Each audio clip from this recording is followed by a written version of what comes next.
They rise before the sun, boots in the dirt, kids on the hip, always ready to work. She's wrangling stock, then driving red trucks, fights the flames while earning 0 bucks. Painted the truth on a tanker side, ditch the itch, now they can't hide. Some say it's rude, we say it's bold. We're done being quiet, we're breaking the mold.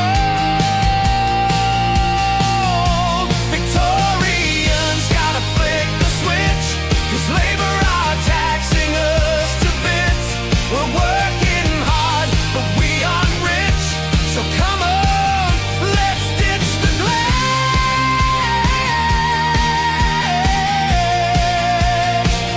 Yeah, ditch the glitch.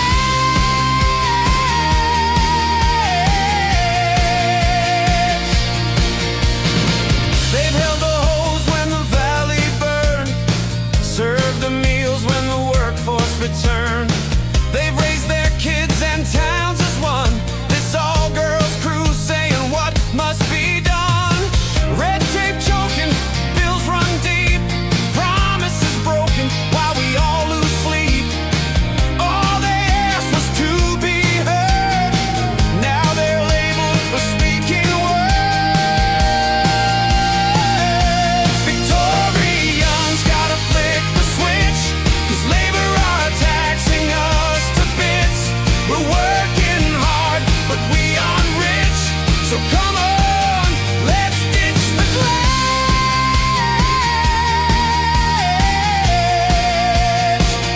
Yeah, ditch the glitch.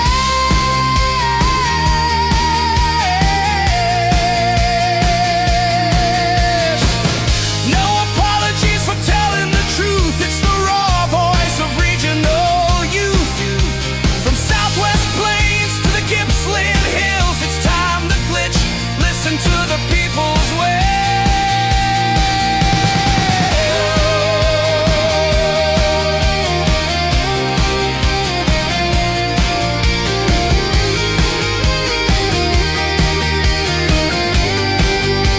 So here's to the women who carry it all, while cowards in suits just let us fall. If honesty burns, then light the fuse, 'cause we've got nothing left to lose. Victorians gotta flick the switch, 'cause labor are taxing us to bits. We're strong and proud, but we ain't rich. Stand up loud and ditch the glitch.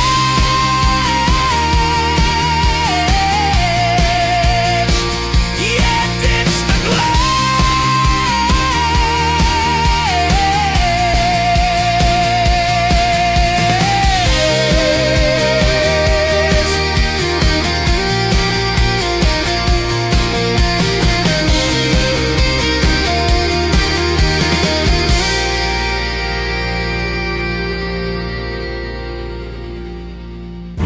With your help, we can continue to fight for freedom, reach new audiences, and bring important information to the public free of charge. This is not possible without your generosity. Join our quest for the truth and our freedom and donate today, telling it as it is. This is today's News Talk, The World Today.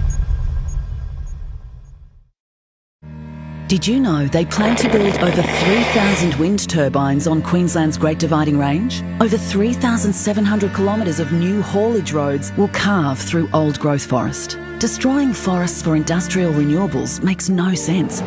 It doesn't have to be this way. The intact biodiverse ranges of Queensland are no place for renewables. Take 2 minutes to learn the truth about the destruction they cause. Go to rainforestreserves.org.au.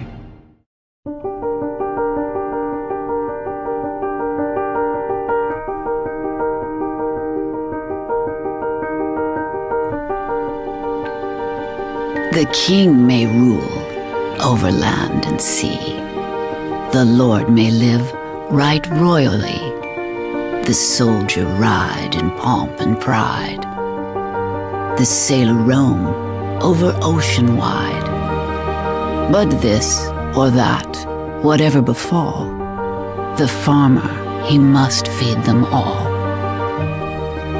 The writer thinks, the poet sings, the craftsman fashion wondrous things. The doctor heals, the lawyer pleads, the miner follows, the precious leads. But this or that, whatever befall, the farmer, he must feed them all. The merchant, he may buy and sell, the teacher do his duty well.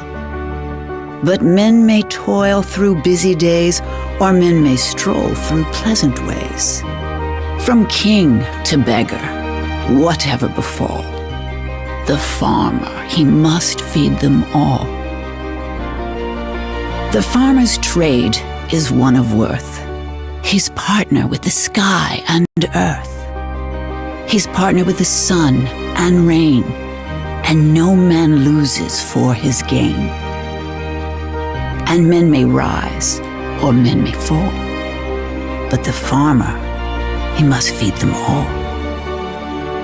God bless the man who sows the wheat, who finds us milk and fruit and meat. May his purse be heavy, his heart be light, his cattle and corn and all go right.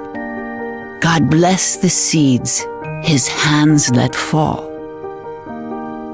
For the farmer, he must feed us all.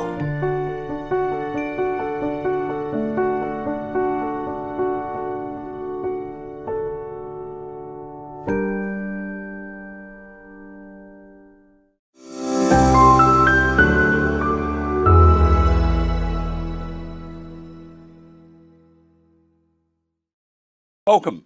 Nice to have your company too. It's a Friday afternoon or evening, early evening in Australia, and in the UK it's in the morning. So a very good morning. Wherever else you're watching the program, hello. Before we get into our next guest, and I want to ask Wade Northausen, who's the founder of Billboard Battalion, in a second. I want to ask about what his thoughts are. Now, behind me is a place called Walcha. Now, Walcha, beautiful part of the world in New South Wales. This is just hot off the press, sizzling. Communities and landholders in northern New South Wales have been left astonished, probably distressed, by a major change to a proposed transmission line route for the New England Renewable Energy Zone, which is REZ. Now, the planned route has been widened from 1 kilometre, which is very wide, to 3. Transmission lines running east of Nundle, outside the Tamworth Regional Council area and into the Walcha Shire. So it's changing, it's messing up people's lives. One landholder was going to sell, and now he thinks his property could be worth somewhere around probably 50% less, which is pretty scary to say the least. Wade, thanks for joining us. What is wrong with consultation these days? Yeah, g'day Mike, and g'day to everybody there. Consultation is a term that government uses and many of the big corporations use to lie to the public to make out that they've had consultation, when in fact, they turn up with the plans already a done deal, and then they have to just tick a box. So, when we look at a lot of this renewable energy stuff, a lot of the contracts and agreements have already been made a long, long time before they have their so-called public consultation meetings and the rest of it. As I said, that's just a box-ticking thing. A public relations, it's just garbage. So therefore, the consultation is something they don't want to have, but they have to be seen to have it. How destructive are these power lines, or even the windmills to create the energy, or the solar panel farms? How destructive are all this infrastructure, whether it's the power lines, whether it's the interconnector, whether it's the wind turbines, whether it's the solar farms? How destructive is it to communities in the regional parts of Australia? They're incredibly destructive, Mike. For a start, when you look at a lot of these new transmission lines, you're not going to be able to do a lot of farming activities underneath them or near them. They just punch through people's places, properties, with complete disregard to the effects that has on those properties. And as with everything, as it's unfolding, we're starting to find now there's so much more that we were never told in the first place. A lot of the solar panels and the wind turbines now have exclusion zones, which can impede on your next door neighbour's properties or other properties. And similarly, a lot of the so-called renewable infrastructure now is starting to shed a lot of what they call microplastics. And these are little tiny bits and pieces that are flying off in the wind from the sun and the friction and the twisting and turning of these things as they break down. And this stuff now is contaminating the soil. It's contaminating the land and crops to the point where a lot of the producers have to fill in a section in their national vendor declarations now to say whether their livestock have been feeding anywhere underneath these turbines or around these things. And this is only going to get worse. And as time goes on, I'm pretty sure we're going to find that areas where these renewable energy disasters are going to be deemed not fit for human habitation. So I think that you're going to find there's a lot of these places are going to be, people are going to be thrown out of those areas and banned from living anywhere near this stuff. Yeah, it's absolutely disgusting. And the federal government or state government, even some of the very limp-wristed local councils, they should hang their heads in shame. And but it ain't over yet. They don't know what Australian farming is all about. And they are very tough. I mean, I see them, they don't just pull barbed wire fences down, they eat it for breakfast. So maybe not. But I'm exaggerating. I mean, when they get angry, they get green. There's another one. Look, there's another thing that's really quite disturbing. And it was created by the ANU, the Australian National University. It's called VMAP. Tell me, is it a drink or is it just a nightmare? No, it's a dystopian. Well, I won't say the words I was going to say, but what it basically is and this is where we need to put this into perspective too, Mike. Right? It's a satellite mapping program that's, as far as I understand, has been developed by the Australian National University in conjunction with an equally or worse bunch of terrorists being the World Wildlife Fund. And anybody who knows anything about that knows that they're on the big picture stuff, shutting down farming, wiping out agriculture and food production, and reducing population of the planet. And I think what we're going to see is this will be used as a tool for government, or in particular, what will be the World Health Organization, because they've basically been handed the ownership of Australia now and to do whatever they want. And they, in conjunction with these universities, will use this as a tool to attack agriculture. Yeah, we actually have some noise in the background right now, so we just got to get through that if you wouldn't mind, which will be fixed. It's just our engineers talking. How long has this been in operation and where does it operate? So as far as I'm aware, this is just coming off the production line, and I think you'll see it operate right across Australia. It's a big ticket item is to for the WHO and the UN and so on to use this whole fraud and hoax of climate change to shut down our agriculture, and they're going to use this to say, well, look, if they see a patch of green that for any reason retracts or all of a sudden disappears, they're going to go, look at this, climate change. Oh, we've got to shut down more farmers. The farmers are killing the environment. When in fact, a lot of their policies about getting rid of carbon is what is responsible for killing plants and parts of the environment. So I do see this as an enormous threat, particularly when a big part of getting into the European market with the likes of beef and so on from Australia, they're coming up with this drug addict idea now about they want to make sure that beef and everything that's happening being exported into Europe is not produced on land that's been cleared. This is another enormous big stick to wave over the top of Australian farmers and bash them to death with, because I think, it's probably fair to say that anywhere that we're producing beef, would have some level of clearing. So this is a disaster, and it's good to see that Cattle Australia are actually starting to have some response or input. Cattle Australia, for the best part, have been, one of the most impotent, useless mobs going around the countryside, because Don't the hold cattle. back. Don't hold back. Just come, They couldn't organise a one chicken chook farm. You know what I'm saying?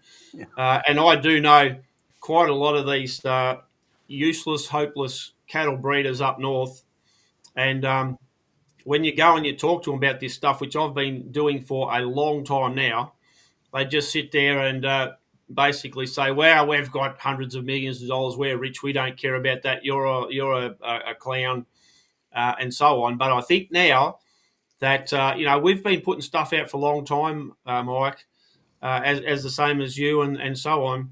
And I think some of these people who are fundamentally useless in the political sphere are starting to see the stuff that's happening, going, hang on a minute, I think we have a problem.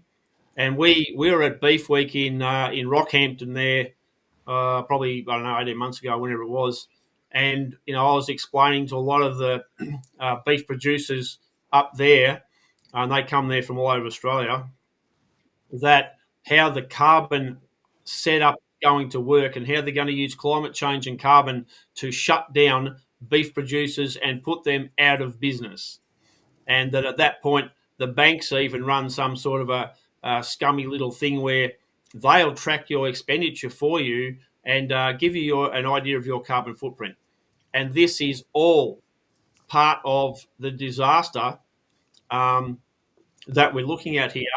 And it's about time Australian farmers across the board got their head in the game, got their act together, and start understanding now that I think that the end is nigh. I think we're almost done. I think we're about cooked.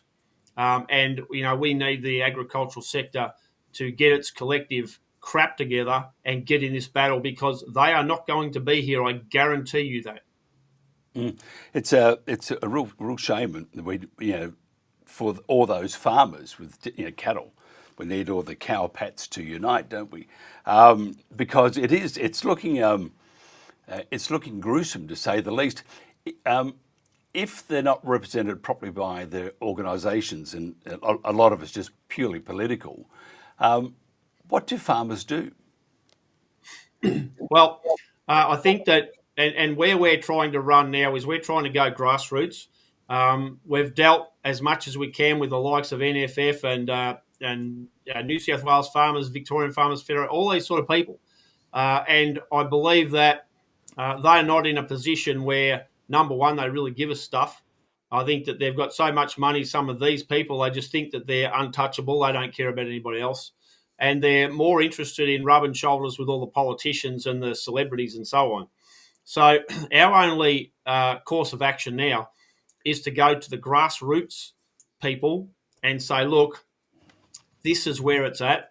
And we're trying to get some of the smaller community leaders on board with Billboard Battalion to run this. And I'll give you a classic example that we were just at a meeting the other night, and I was talking to one of the leader of this group and their guest speaker. And in fact, he's been on your program before. And anyway, I said to Ross, so the government right now is in the business of shutting down your ability to speak. They're going to make anything that's attacks the whole concept of climate change, the fraud of climate change, they're going to shut that down and call that misinformation. Your social media will be shut down, and you'll get penalties for actually speaking about this. So effectively, I said to Ross, how are you going to work some sort of an organisation? And he runs a thing over in the Wimmera Mallee that are fighting against the power lines and the turbines. And I said, how are you going to fight this when they make it illegal for you to actually speak about anything to do with climate change? And the wind turbines, renewable energy is massive in connection to the so-called climate change. And Ross, he said, oh, look, this is on stage. He said, oh, look, I've already said just recently that if I go disappearing for more than 3 days, I want people to come looking for me, and I hope they don't have to look for me in Wuhan, China. Now, that is, and I know Ross, he's a hell of a nice bloke, but in the terms of political lobbying for agriculture, that is one of the dumbest and ridiculous and stupid answers to what is a critical question. And I'm here to tell you right now that, they're in the business of creating the CDC now. Australia was handed over last July by the Labor Party here to the WHO, and they are now building the system that they're required to give the WHO, through the newly constructed CDC, the power to shut you down, your farms. Now, these clowns, these people, and I know a lot of these people personally, they're terrific, really, really nice people. But they have got to stop acting as if they're some kind of gods or they're above everything. Get their head in the game and actually start listening to the main person in Australia who knows this stuff backwards, and that's me. And if they're not going to, they're going to fail. They are going to be smashed. They are going to lose, and their farming career will be over and done with. Game, set, and match. It's as simple as that. Yeah, it's as I said before, it's gruesome. If somebody wants to get hold of you or or Billboard Battalion, how do they do that? So we're at billboardbattalion.com. We're also on Facebook. We're on YouTube. We're on Rural Rebel. Like all the normal kind of socials, Mike. We're available on all that sort of stuff. This is so serious, mate, and I really, really encourage people to help us to get in this battle, because the people who are running the joint, they're running it into the ground. They don't give a stuff about you. They refuse to understand the stuff I'm talking about. So therefore, she's game over unless we get in this battle right now. Yeah, it's pretty scary to say the least. Wade, thank you very much for your time. Appreciate it. This is The Country Practice. No, it's not. That's a TV show. This is The Country Telegraph. Hello.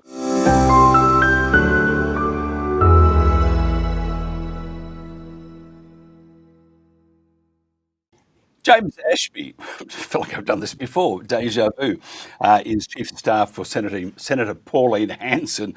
James, thanks for joining us.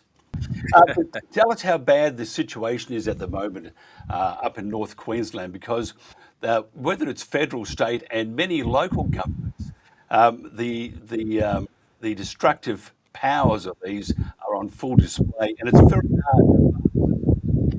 I think, Mike, for the most part, there has been a slight change here in Queensland when it comes to the rollout of renewables. I think the state government under the LNP have applied a small brake, but it's not a handbrake, which has put a stop to them completely. And I think for most people out there, they know how strong One Nation are when it comes to ending this turmoil that farmers face, and anyone with land, they're losing their rights because for some reason the federal government and some states, the majority of states, have just given these so-called renewable projects the green light to go and destroy farmers' rights and just walk on their land and put it to whatever use they choose. And look, some farmers are having wins, but for the majority, they are living in fear that they're going to have high transmission lines go through their properties, and they're just going to lose rights over time.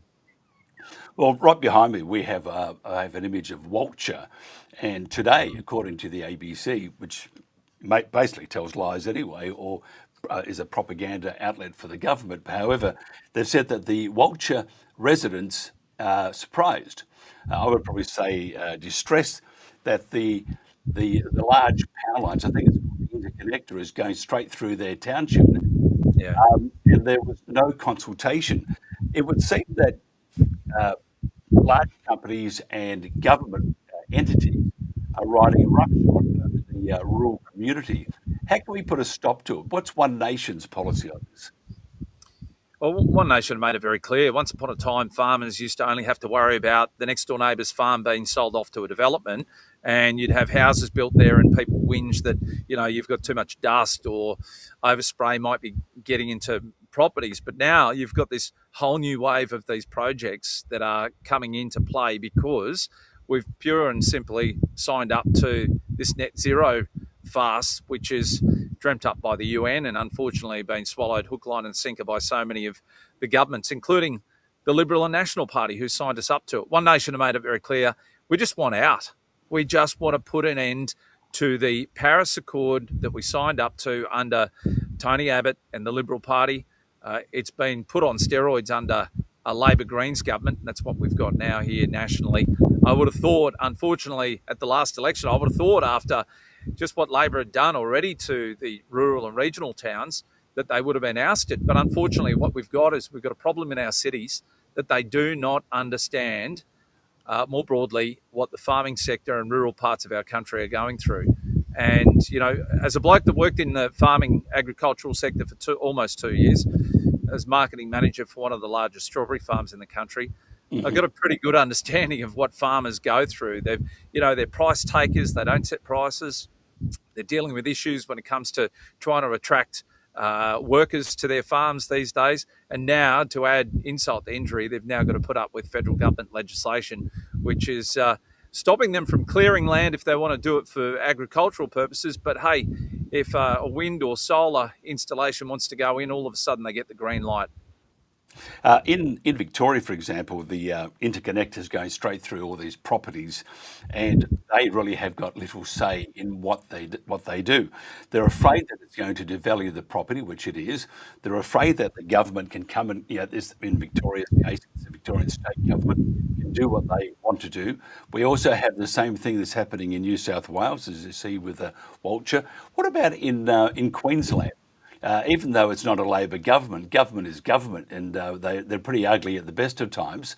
Are they working with the local regional communities and farmers, or are they also riding roughshod and saying, well, it's good for the country, so you better accept it or get on the next horse and ride out of town?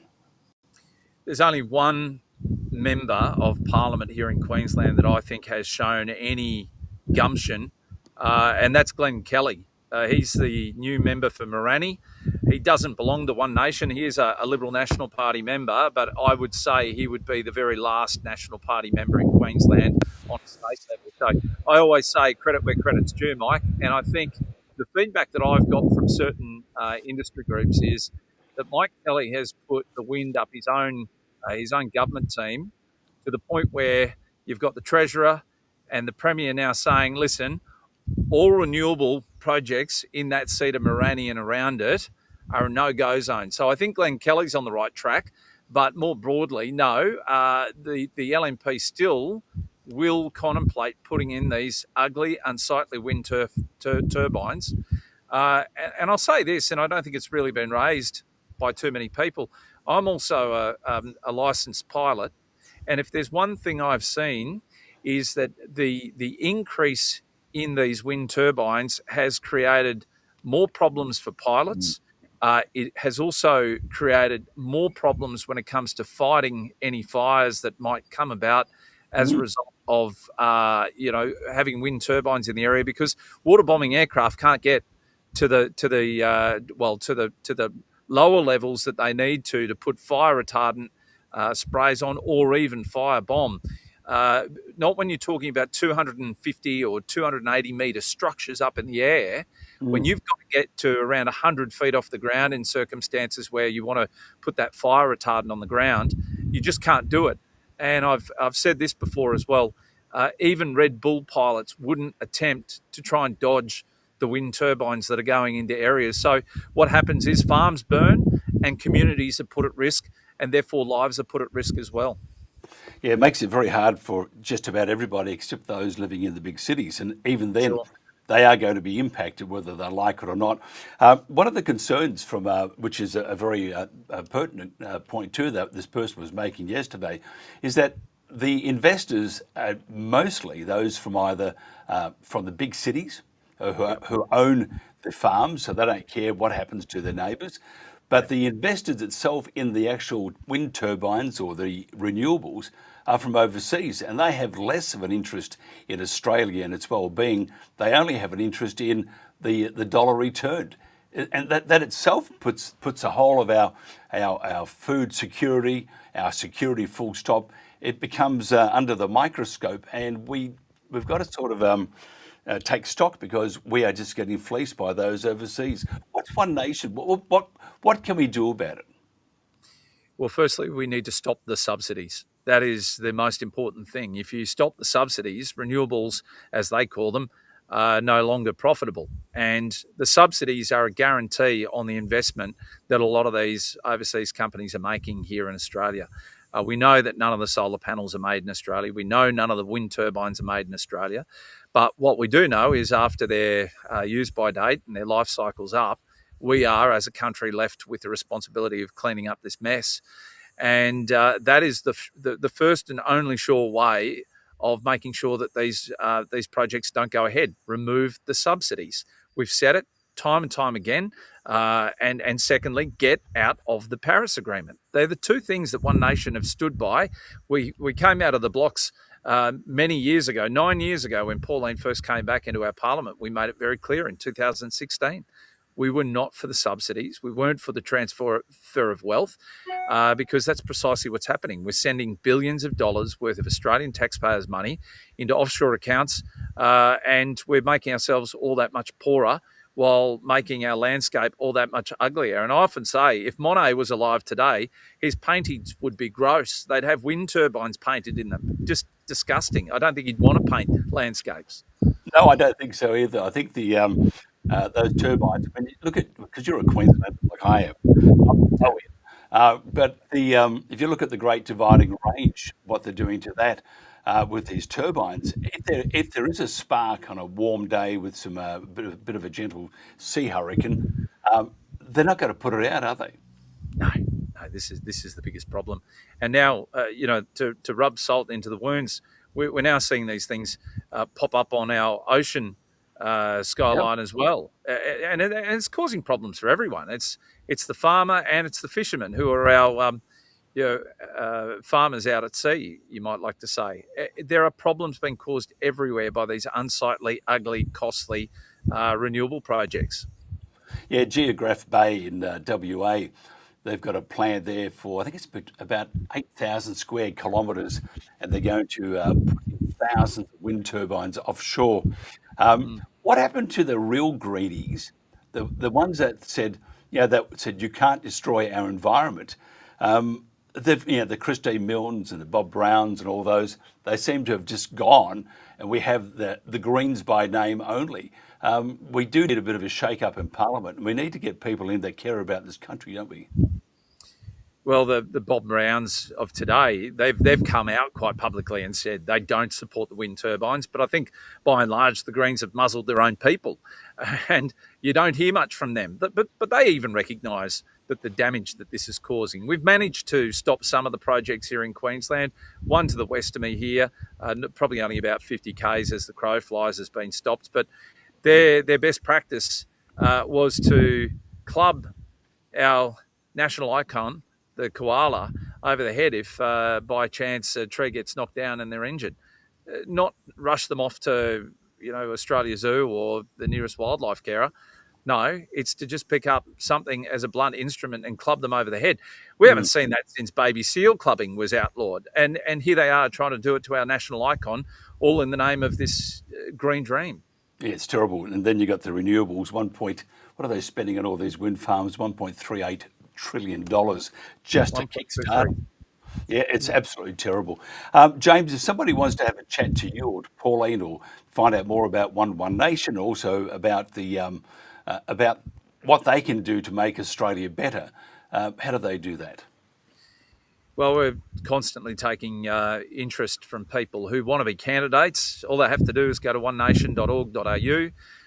They can become a candidate. They can start a branch for us somewhere around the country, and they can be volunteers. You can see by the increase in our vote, it's doubled in the last couple of months. That's because no one from Labor or the Coalition are listening to the grassroots issues that are out there across the country. And I think that's paying dividends for us. People like Wade, who you had on just before, he's a great advocate. I see him in Canberra all the time, banging on doors. He's and hard getting to that hide. message. He's hard to hide. Yeah, but I love people like that. He's got a message and it's a valid one, and he's out there trying to do something about it. So good on him. And I love the fact that he comes and visits us every time, or we'll see him at the pub for a counter meal at the end of the Senate week as well. So people like him, we need more of him out there doing the hard work as well. Does he pay for a beer, or are you guys lumbered with it? No, he pays his own way. I tell you, he's a good bloke, and he's got some very good supporters alongside that are always there too.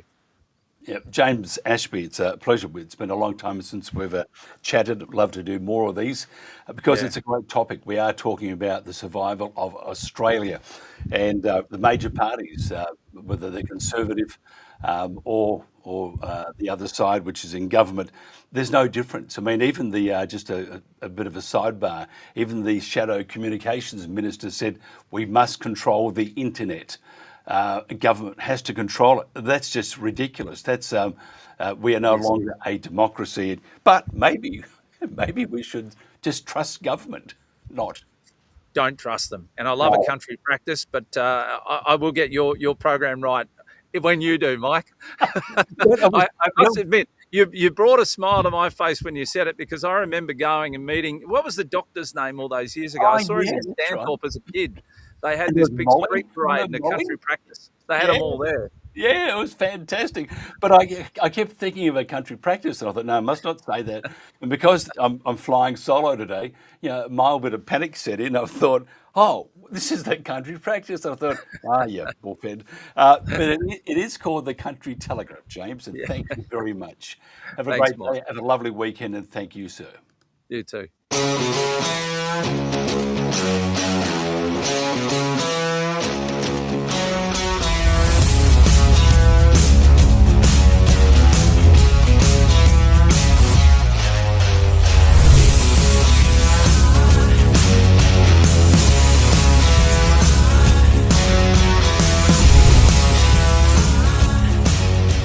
The Ananuka farm, it's about 66,000 acres. Today we are harvesting canola. In this paddock we've got 13 headers, 4 chaser bins and 2 mother bins. I believe XL Farm's got 7, 4 in Victoria, 1 in SA, 2 in Western Australia, and they've actually just took over 1 in New South Wales, so 8 farms. I basically help lead a team of 7 full-time staff members throughout the year to put the crop in. That's including spreading, spraying, looking after the crops to get it to this point. Then we actually get a lot of backpackers in to give us a hand. So at the moment we have 31 staff on farm plus 10 truck drivers.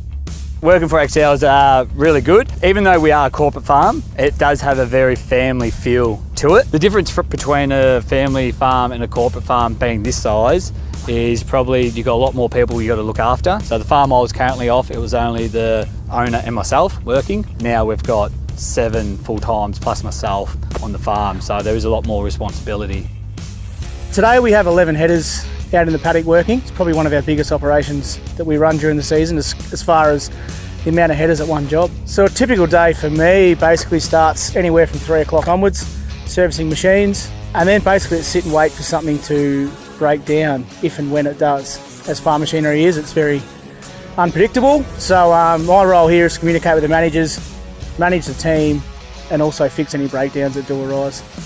This is my 3rd year working with XL, and they've been really good to work with. Very easy to communicate with and willing to help with anything. So yeah, we really enjoy our time at XL. My role here is to test all the trucks as they come through from the paddock, When the truck pulls up, there's a small sort of balcony outside and the truck will pull up. We will take a sample from both trailers of the truck if it's a road train, just ensuring we get a good distribution from our vacuum extractor. Once we've taken that, we will bring it in here and we will start testing. The main things we do is test weight, and then if it's canola, which we are currently harvesting, we'll then run it through the grain analyzer behind me, and that will then give us the moisture and oil content, and then we'll assess those against the standards that we have. Today we were waiting for the moisture content of the canola to come down because it was above our standard, which is 8%. Very important that we actually wait until we hit the standard, because this is then what the grain or canola, etc. is then sold on. My business is transport, and we're here to load canola to take to Tailem Bend to Viterra. And Tailem Bend's about 220 kilometres away from here, so we'll load about 62 tonne of canola and take it to Tailem Bend. The XL Farms is just something that you don't see every day of the week, just that they're so big in volume, turnover, machinery, everything that's here is just next level.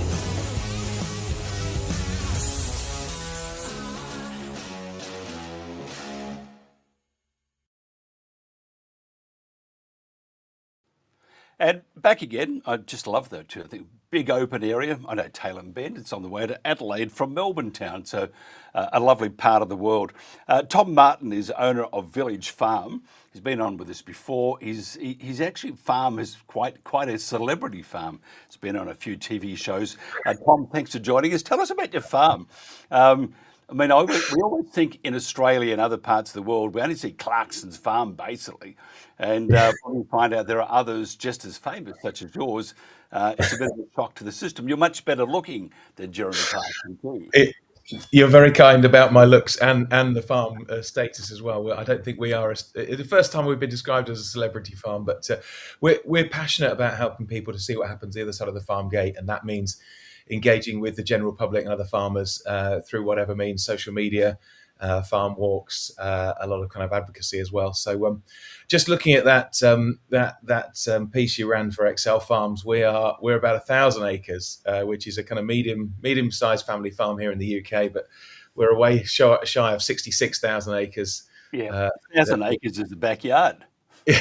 It's a paddock. I get that, but we've got a much smaller country, and actually much smaller countryside. We're, the patchwork quilt of fields bounded by hedgerows since the Enclosure Acts of the kind of 16th and 1700s is what we steward here. So we're a mixed farm, largely in combinable crops: wheat, barley, beans, canola.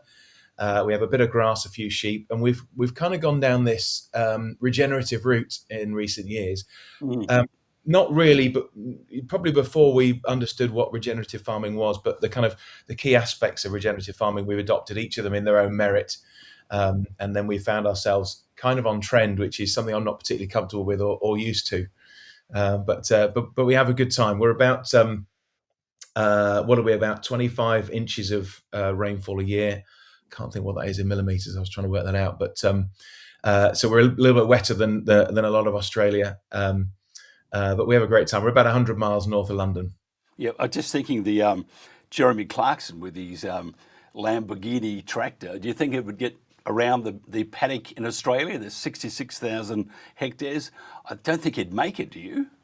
Well, I mean, he couldn't even get it in his shed, so maybe it's a kind of Australian-sized tractor. So no, but it's a Lamborghini, and heaven help people driving Lamborghinis.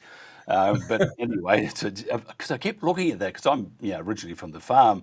We had a Massey Ferguson. We didn't have the Lambo. So anyway, tell me about you've moved to a system of, I think it's called zero tillage. Tell us about that. Yeah, well, zero till or no till is, I mean, one of the pillars of regenerative farming is to reduce tillage. We moved to a zero till or no till technique probably 7 or 8 years ago now. The idea is that when we cultivate the ground, we release a fair bit of carbon. We break up our soil structure, which is really important to us. We break up all those fungal hyphae, the kind of fungal roots that that help our growing crops. And of course, we think that we cultivate the ground to get a little bit of air into it, but we're a much wetter climate than you guys. So actually, we find that when we cultivate, we can end up compacting the ground, which is really not good for us. We want our soil to be as healthy as possible, as much carbon as possible, and that means it can absorb rainfall when we get it. And the regen guys, when one farmer says to another, "How much rain did you get yesterday?" their answer is all of it, because we want it all in the ground. We don't want it running off over the surface. So we've seen some great changes. But one of the things I love doing is walking the fields with Dad. Dad's in his mid-70s, and he walks around kind of almost tiptoeing around and kind of springing around. He says, "Oh, you can feel it. You can feel it when we're beneath your feet in the ground." So we're having a good time, not without its challenges. It's been a big mind shift. It's the top 3 or 4 inches here, as well as the top 3 or 4 inches of soil. So Many other farmers doing the same. Are they sort of changing the way they do farming? Yeah, I would say so. And there would be a small portion, probably in the kind of single digit percentage, who are going all out for it. But I think to say that the rest of them aren't is completely disingenuous. There's a lot of interest in how we can farm more sustainably, how we can get costs out of our farming. It takes about an hour and 20 minutes per hectare to establish our wheat crop if we're using deep cultivation, ploughing, etc. It takes about 17 minutes a hectare if we're using zero till. So the drill goes through, the sprayer, the rolls. That's about it. So a lot of people are looking at how they can get costs out.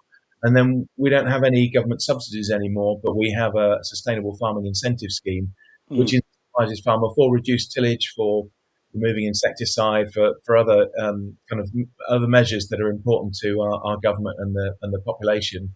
And that's encouraging farmers to take some of those steps as well. By the way, very nice website. How is the online sales going at this stage? I saw you had some nice shirts and other things, some nice posters. Is it going well? Is it a challenge? It's very much a side to what we do here, but it's part of our brand. So we sell a bit of merchandise. We sell honey that we produce here on the farm.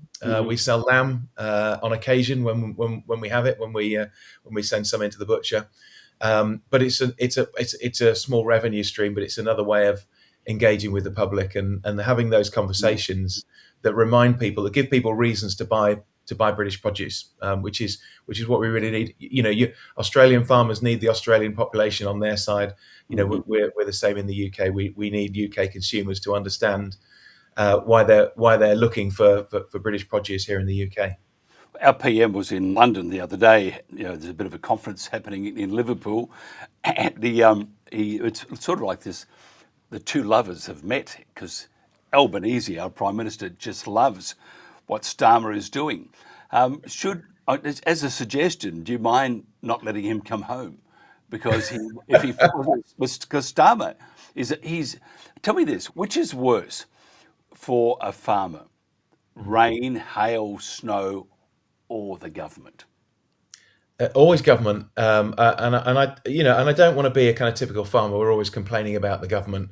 We've had a real shock, as we were talking about the other day, with our inheritance tax. We've also in the last 12 months we've had the wettest September on the record, and the most prolonged summer drought that we've ever experienced.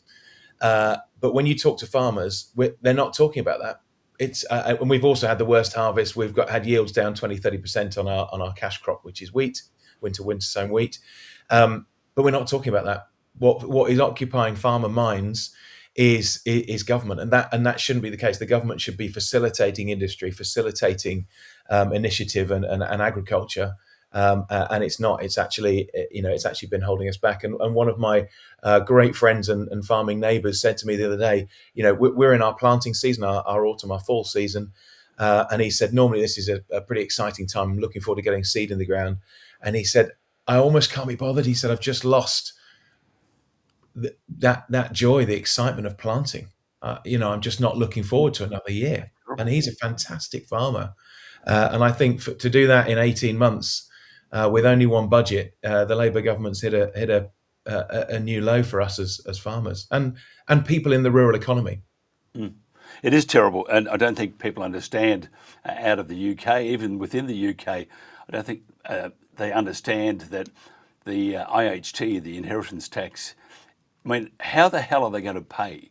How will a farmer, I mean, what they want for the tax is, in many cases, way more than what they earn for the entire year or years. Yeah. How the hell are they going to pay it? Well, that's it. I mean, inheritance tax exemptions were brought in 40 years ago to basically protect farmers, to allow family farm businesses to basically to pass land from one generation to the next. Land in the UK is in very short supply. Everybody who makes $1 million in the city wants to come and buy a couple of paddocks and have some horses. So there's a lot of upward pressure on land values.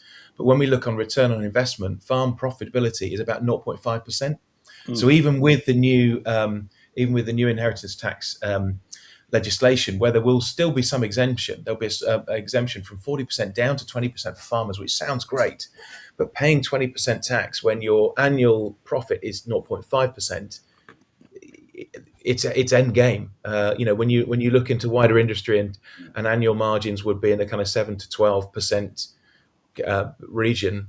You compare 20% tax because you just accumulate over a couple of years, and that's once in a generation. But for us as farmers, that's 40 years of profit, and that's a whole generation. So it's not crippling, it's not decimating where we're reduced by 1 in 10. It's utterly critical. It's terrible, and we need to keep following it, which we do. Tom, if somebody wants to find out more about the village farm, or more on how to voice their opinion and try and shake Starmer and his government to just to see some common sense here, how would they get hold of you? We're pretty active on social media, so Facebook, Twitter, Instagram. We also have villagefarm.uk is our website, so you can look for that. I'm Farmer Tom on social media, and again, kind of pretty active there. I love to engage with people, love to get them on board, and a lot of the stuff we do, whether it's the children's education or the kind of advocacy, is about helping people to understand why we need to back British farmers and how people can do that. I do. I agree wholeheartedly. It's a weekend here in Australia. It's about 28 degrees today in where I am, and I can tell you that I'm going to bring out the old farmer tradition. A couple of beers later on is going to hit the gullet, and then I'm going to have a barbecue, and I'll have a beer for you because you're a beaut bloke, as we'd say. As my dad would say, he'd always say, "Oh, he's a beaut bloke." So there you are. That's a real farmer talk. Look, thank you very much, Tom. Appreciate it very much. This is the Country Telegraph.